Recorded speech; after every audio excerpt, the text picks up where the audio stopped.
Шілденің ыстығы ми қайнататын. Қаладағы жарық үйдің іші де демалмай тұрғандай. Күйеуім вахтада 3 апта болды. Бір хабар жоқ. Үйде енесіз келін болып, жалғыз тірлікке тыпырлап жүргенім өзіме ұнамай жүрген. Бірақ үндемедім.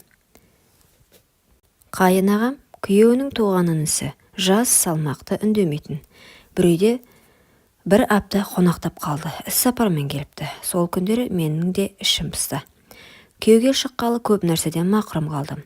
Жасым 23-те ғана. Әлі де әйел боп еркелегім келеді, бірақ күйеуім қашанда салқын. Бір күні кешкі шайға өзімше образ жасап алдым. Ақ жұқа көйлек. Көйлек үстімде жабысып тұрды. Жіңішке иықша артым мен алдың анық көрінетіндей жұқа. Іш көйлек кимедім. Не өзімді еркін сезінгім келді, не бір ойнақылық боларын күттім бе білмеймін. Кейде әйел іштей сезеді ғой. Қайнағам дастархан басында қарсы алдымда отырды. Мен нан турап отырғанымда ол көзін көтермей отырып, «Сен көйлек ішінен киім кимегенсің бе?» деді. Дәл маңдайымнан ұрғандай сөз. Бірақ бетімнен тер шықпады. Керісінше ернім дірілдеп, жүрегім дүрсілдеді. «Күн ыстық қой» дедім. Ол орнынан тұрып, менің жаныма келді. Екі алақанымен үстелдің шетінен ұстап, маған иіліп қарады. «Қызық, бұрын сені бұлай көрмеппін» деді ақырын. Менің бойымдағы ыстық толқын басты. Көйлегім беліме жабысып, омыраудың ұшы көйлекте тікірейіп тұрғанын сезіп тұрдым. Мен орнымнан тұрайын деп ұмтылғанда, ол қолымнан ұстап, «Бүгін сен тым еркін жүріп келесің, маған осылай ұнайсың» деді. Сөзі менің санамды жаулап алды. Мен үндемедім деп, иығымды сәл көтеріп теріс бұрылдым. Артымнан көйлегімнің етегі желмен көтерілді. Ол менің бүксеме бір сәт үңіле қарап, демін ішіне тартып тістеніп тұрды. Түнде өз бөлмеме кіріп жатып едім.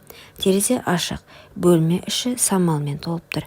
Бір сәт бөлме есігі сықырлады. Ол келді. Есікті жаппады. Мен ұйықтап жатқандай болдым. Ол маған қарап біраз тұрды. Аяғының ұшымен келіп, жай ғана жанымдағы көрпені түзеткендей болды. Бірақ оның демі менің иығымда, иісінің өзі мені әлде қашан шешіндіріп үлгерген еді. Мен көрпемнің астында жатқанмен жүрегім дүрс-дүрс етіп соғып жатты. Қайнағамның демі иығымда, иісі ішіме өтіп кеткендей. Ол орнынан қозғалмай ұзақ тұрды. Мен ештеңе болмағандай жастықты құшақтай жаттым. Кенет ол менің шашымды сипап өтті.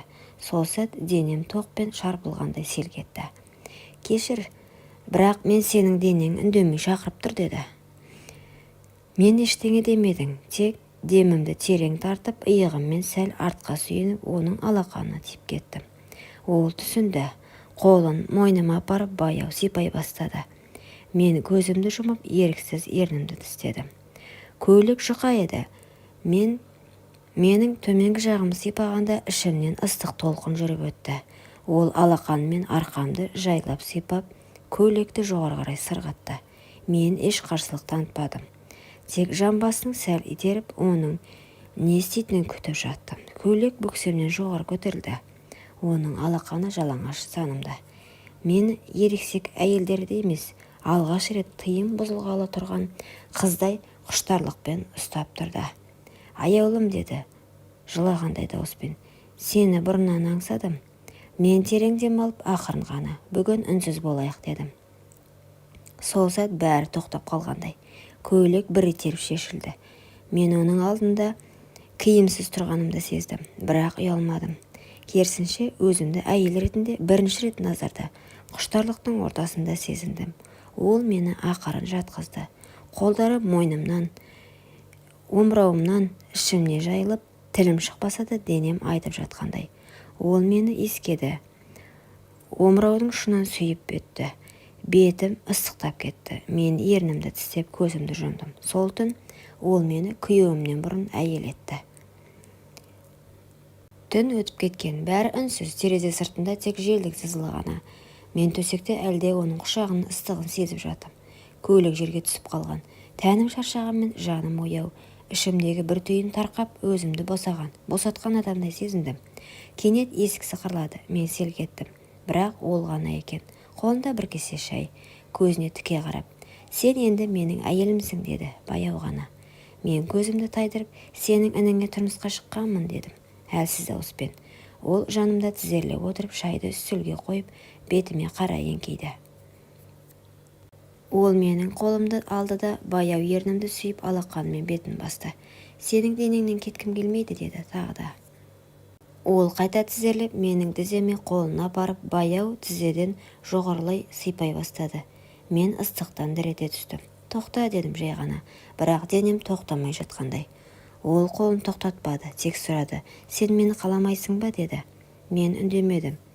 Бірақ аяғымды сәл ашып өзіме жауап бердім. Ол жай ғана күліп маңдайымнан сүйді. Бүгін ешкімнің әйелі емессің, сен менікісің деді. Үйдің есігі сарт етті. Кенеттен дыбыс ете қалған дауыс естілді. Кім бар үйде? Ол еді, күйеуім. Бір ай ерте вахтадан келіп алыпты. Мен орнымнан тұрып, ішімдегі әлдебір сұмдық сезімді баса алмай жүргенімді ұстадым. Күйеуім бөлмеге кіріп, балаларын құшақтап маған сәл жымиып қарады. Жағдай қалай, сағындыңдар ма? Иә, дедім сыбырлап. Ол маған жақындады. Бірақ мен еріксіз шегіне бердім. Сол сәтте ол қасына келіп қолымды ұстады да, сен өзгеріп кетіпсің, көзің басқа, мойныңда белгі тұр ғой, не болып жүр деді. Мен дереу теріс айналып, ештеңе емес, балалармен әбігер болғаным ғой дедім.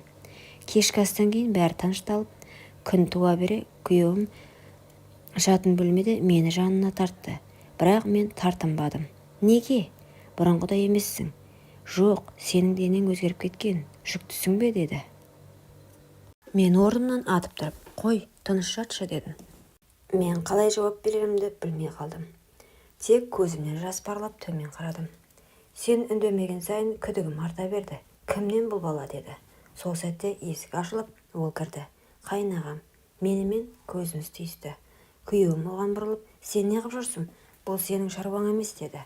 Бірақ ол тіке қарап, бұл бала менікі деді. Ол үй ішінде өлі тыныштық орнады. Күйеуімнің көзі шарасына шықты. Сен не дедің? Сен менің ағамсың. Ол менің әйелім. Сен не істедің деді. Қайнаған сілейіп тұрған інісіне қарап. Мен күнде әр үйдің бұрышынан оның жылағанын естейтінмін. Сен жоқ кезде мен жүріппін. Бірақ бұл ойнасы емес. Мен оны шын сүйіп қалдым деді. Күйеуім орнынан тұрып екеумізге алмаз-қайза қарап тұрып. Жүріңдер, екеуіңде бұл үйден кетесіңдер деді. Сен менің әйелім емессің. Менің анамның жатқан топырағы асты үстіне келер мұндай масқараға деп айқай салды. Мен үнсіз жылап тұрдым. Оның айғай емес, жүрегінің жарасы көбірек ауыртты. Сол сәтте есікті тарс жауып үйден жүгіріп шығып кеттім. Арада 2 ай өтті. Мен жертөледе бір бөлмелі жалдамалы үйде 3 баламен отырмын. Ішімде бала қозғала бастады. Көше суық, аяғым ісіп, езуіме күлкі сирек ілігетін болған. Күнде кешке балаларымды ойнатып, ұйықтатқан соң терезеге қарап ұзақ отырам. Ол екеуі де жоқ. Күйеуім мені кешірмеді. Қайнағам хабарсыз кеткен. Естігенім ол басқа қалаға жұмыс ауыстырып кетіпті. Біреулер үйленіп алыпты десе, басқалар жұрттан қашып жүр дейді. Ал мен ештеңе демеймін. Тек балаларымды күн сайын құшақтап, сендер менің бақытымсыңдар деймін. Бір күні балам, анашым, әкеміз кім деп сұрады. Ішім қанжылап тұрса да, сендердің әкелерің көкте, жүректеріңде дедім жай ғана. Бұл оқиғада бір сәттік әлсіздік өмірлік өкінішке айналды. Құрметті оқырман, өмірден алынған шынайы оқиғаларды тыңдағыңыз келсе, менің арнама тіркеліп, лайк, комментарий жазып қолдап кетіңіздер.